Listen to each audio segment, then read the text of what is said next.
ஃப்ரெண்ட்வுட்ஸ் மக்களுக்கு வணக்கம். இன்னைக்கு நம்மளோட ஷோல யாரை பத்தி பேச போறோம், எதை பத்தி பேச போறோம் அப்படின்னா, எப்பவுமே நாம சினிமா செய்திகள் பத்தி பேசியிருக்கோம், சினிமா நடிகர் நடிகைகளை பத்தி பேசியிருக்கோம்.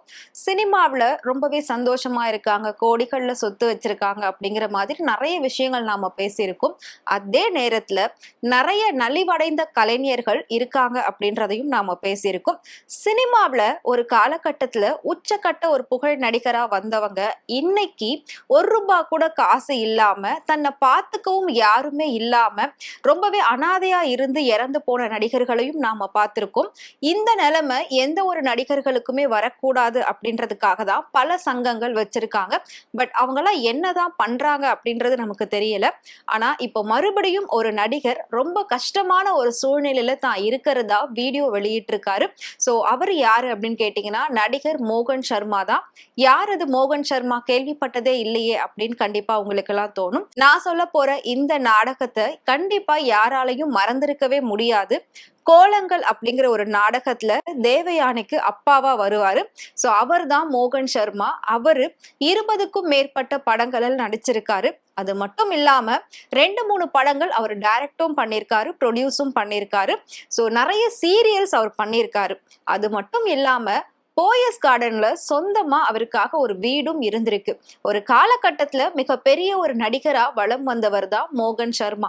ஆனா இன்னைக்கு அவர் வெளியிட்டிருக்க அந்த வீடியோவை பார்த்து எல்லாருமே ரொம்பவே அதிர்ச்சியில இருந்துட்டு இருக்காங்க. சின்ன திரை பிரபலங்களா இருக்கட்டும், பெரிய திரை பிரபலங்களா இருக்கட்டும், எல்லாருமே இவரா, இவ்வளோ நாள் இவரை பத்தி நம்ம யாருமே யோசிக்கலையே, இவர் எங்க இருக்காரு, எப்படி இருக்காருன்னு எதுவுமே தெரியாம இருந்ததே அப்படின்னு சொல்லிதான் அவர் வெளியிட்ட வீடியோவை பார்த்ததுக்கு அப்புறமா எல்லாருக்குமே இப்படி ஒரு நடிகர் இருந்தாருன்றதே ஞாபகம் வந்திருக்கு.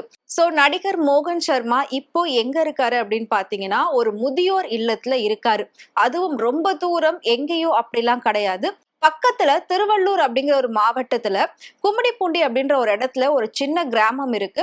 சோ அந்த கிராமத்துல இருக்கக்கூடிய ஒரு முதியோர் இல்லத்துலதான் அவர் வந்து சேர்ந்திருக்காரு.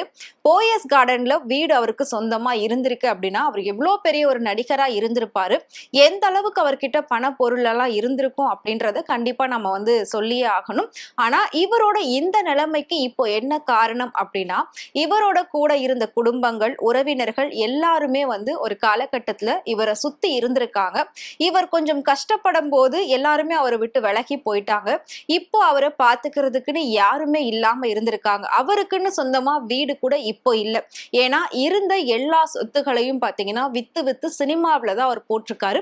இப்போ அவருக்கு வயசு 70க்கு மேல ஆயிடுச்சு. இதனால எந்த ஒரு வேலையும் அவரால் இப்ப செய்ய முடியல. சொந்தமா வீடு இல்ல, வாடகைக்கு வீடு எடுத்தா வாடகை கொடுக்க பணம் இல்லை அப்படிங்கிற ஒரு கஷ்டமான சூழ்நிலையில தான் நடிகர் மோகன் சர்மா இப்போ இருக்காரு. சோ அவரு வந்துட்டு பாத்தீங்கன்னா நடிகை லக்ஷ்மியோடைய முன்னாள் கணவரா இருந்தவர்.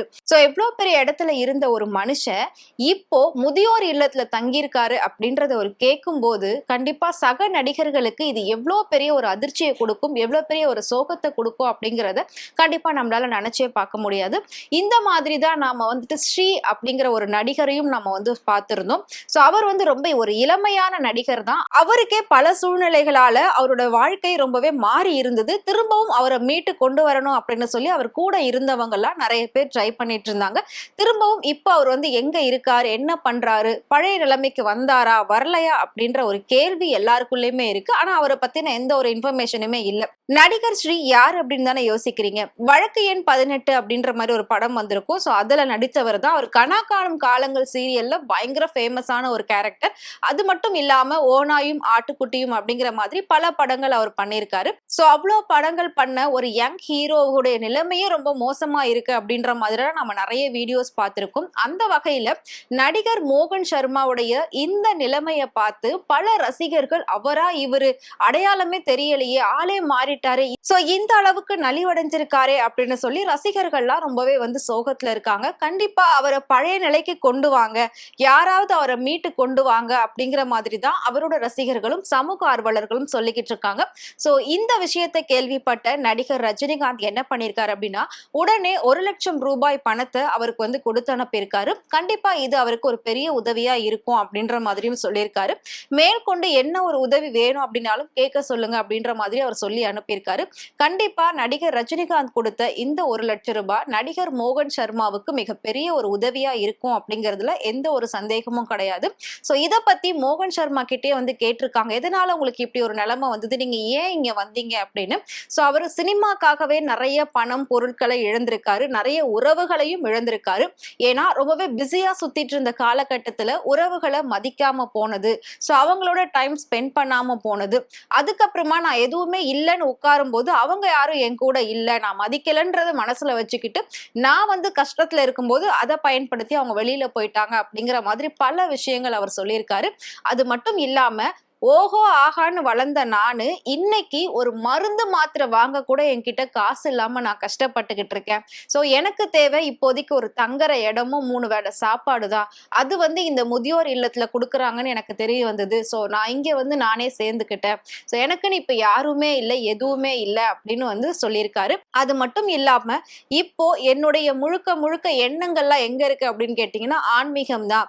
தினமும் காலையில இருந்து நைட்டு தூங்குற வரைக்கும் நான் வந்து ஒரு இறை பக்தியோட மட்டும்தான் இருக்கேன்.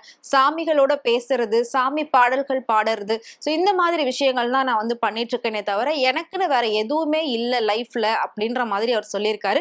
பழைய விஷயங்கள்லாம் யோசிக்க யோசிக்க என்னோட உடல்நிலை தான் இன்னும் மோசமாகுது. அதனால நான் ஒரு நடிகர் அப்படிங்கிறதையே டோட்டலா மறந்துட்டு தான் இப்போ இவ்வளோ வருஷம் நான் வந்து என்னோட வாழ்க்கையை கழிச்சுக்கிட்டு இருந்தேன். ஆனா இதுக்கு மேலேயும் என்னால முடியல, உதவி கேட்கணும் அப்படின்ற ஒரு விஷயத்துக்காக தான் இப்போ நான் இங்க இருக்கேன்ற ஒரு விஷயத்தையே நான் வந்து வெளியில சொல்லியிருக்கேன், ஒரு வீடியோ மூலமா வெளியிட்டிருக்கேன் அப்படிங்கிறது பல விஷயங்கள் அவர் சொல்லியிருக்காரு. சோ உடனே சினிமா ஆர்வலர்கள், சினிமா ரசிகர்கள்லாம் என்ன சொல்லியிருக்காங்க அப்படின்னா, கண்டிப்பா இந்த நடிகர் சங்கங்கள்லாம் என்னதாங்க பண்றீங்க, அவரை பார்த்து அவருக்கு உதவி பண்ணுங்க. இந்த மாதிரி நிறைய நலிவடைந்த கலைஞர்கள் இருந்துட்டு இருக்காங்க, நம்மலாம் இவங்களை வந்து ஸ்கிரீன்ல பார்த்து கொண்டாடி இருக்கோம்.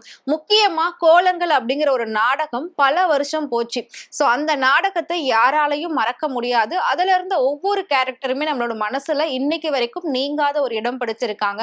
அப்படி இருக்கும்போது தேவயானிக்கு அப்பாவா இவர் நடிச்சிருப்பாரு, அவ்வளவு சூப்பரா நடிச்சிருப்பாரு, ஒரு அமைதியான நடிகரா நடிச்சிருப்பாரு. ஒரு அப்பாவா பொண்ணுக்கு எவ்வளவு சப்போர்ட் பண்ணுவாங்களோ அந்த அளவுக்கு அவர் சப்போர்ட் பண்ணுவாரு. அதே மாதிரி இப்போ இந்த காலகட்டத்துல நடக்குது இல்லையா, ஒருத்தர் வந்து 2 கல்யாணம் பண்றது, ஃபர்ஸ்ட் ஒய்ஃபை விட்டுட்டு போறது, அதுக்கப்புறமா அவங்களோட பசங்களை பாத்துக்காம இருக்கிறது, அதுக்கப்புறம் ஃபர்ஸ்ட் ஒய்ஃப் வந்து பசங்களை வச்சுட்டு கஷ்டப்படுறது, இத அப்பவே கோலங்கள் சீரியல்ல ரொம்ப சூப்பரா எடுத்திருப்பாங்க. அந்த கேரக்டர்ல தான் இவர் நடிச்சிருப்பாரு. சோ அப்படிப்பட்ட ஒரு நடிகருக்கு இப்படிப்பட்ட ஒரு நிலைமையா, கண்டிப்பா யாராவது அவருக்கு உதவி பண்ணுங்க அப்படிங்கிற மாதிரி எல்லாருமே சொல்லிட்டு இருக்காங்க. ரசிகர்கள்லாம் திரும்பவும் அவரை மீட்டு கொண்டு வாங்க, மறுபடியும் அவருக்கான ஒரு சில வாய்ப்புகளை கொடுங்க, அவரோட வாழ்வாதாரத்துக்கு தேவையான அடிப்படை வசதிகளை உங்க சினிமாவில இருந்து நீங்க பண்ணி கொடுங்க அப்படின்ற மாதிரி எல்லாருமே சொல்லிட்டு இருக்காங்க. சோ கூடிய சீக்கிரம் அவர் மீண்டு திரும்பவும் பழைய நிலைக்கு வரணும் அப்படிங்கிறது தான் எல்லாருடைய ஒரு ஆசையாவும் இருக்கு. சோ நாம அதை வெயிட் பண்ணி பார்க்கலாம். சோ அவருக்கு தேவையான உதவிகள் இதை பார்த்துட்டு இருக்கக்கூடிய ஒவ்வொரு நடிகரும் நடிகைகளும் கண்டிப்பா உதவி செய்வாங்க அப்படின்றதுல எந்த ஒரு சந்தேகமும் கிடையாது. எப்பவுமே ஒரு மனுஷங்க உதவின்னு வாய் திறந்து கேட்கறதுக்கு முன்னாடியே நாம வந்து அவங்கள பத்தி தெரிஞ்சுக்கிட்டு செஞ்சோம் அப்படின்னா உண்மையிலே வந்து நம்ம எல்லாம் கடவுளுக்கு சமம் அப்படின்னு சொல்லி அவங்க நினைப்பாங்க. சோ அந்த மாதிரி இருக்கக்கூடியவங்களை, அதாவது இருக்கப்பட்டவங்க இல்லாதப்பட்டவங்களுக்கு உதவுங்க, இவ்வளவுதான் சிம்பிள். சோ இதே மாதிரிதான் ஒவ்வொருத்தரும் இந்த நாட்டுல பல வகையில கஷ்டப்பட்டுக்கிட்டு இருக்காங்க. சோ கூடிய சீக்கிரம் நடிகர் மோகன் சர்மா அதுல இருந்து மீண்டும் வரணும், நடிகர் சங்கங்கள் மூலமா அவரை மீட்டெடுக்கணும் அப்படின்னு எல்லாருடைய சார்பாவும் வேண்டிக்கிறோம்.